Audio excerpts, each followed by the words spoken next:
ગણંતાન ગગન ગણતા ગહેરે સા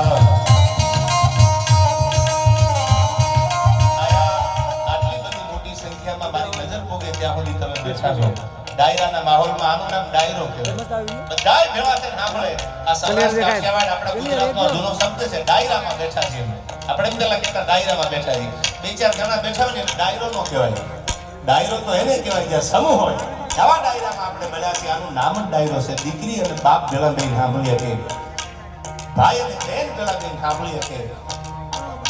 દીકરો અને મા ભેળા થઈને સાંભળી શકે એનું નામ ડાયરો છે એવા એક સંસ્કૃતિ સભર ડાયરામાં સારી વાતો સાંભળવા સારી વાતો કરવા જ્યારે હું તમે આયા મળ્યા છીએ ત્યારે આપણે બધાએ શ્રદ્ધાનું ભાગું લઈને આવ્યા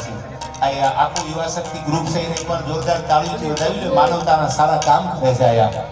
અને ત્યારે એક કોઈ ત્યાં બેઠા એને મારા ગળાને હમ આપું છું 1 મિનિટ માટે બે હાથે તાળીનો સાથ આપજો આ માહોલ એવો બંધાય કે દુનિયાને ખબર પડે કે બનાસકાંઠાની ધરતીમાં એક ડાયરો થયો ત્યારે ભોળાનાથને યાદ કરવો છે જગતનો બાપ દીધો છે અને ખલીલ ગંજીદવીની ગઝલ યાદ આવે કે તમે સર્પને ગળામાં મફલરની જેમ વિટાળી શકો પણ ઝેર જીરવાનું જીગર ક્યાંથી લાવશો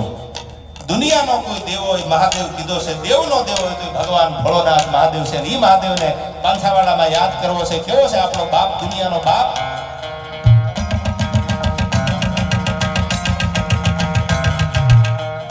હર હર મહાદેવ મહાદેવ હર હર મહાદેવ મહાદેવ હર હર મહાદેવ મહાદેવ હર હર મહાદેવ મહાદેવ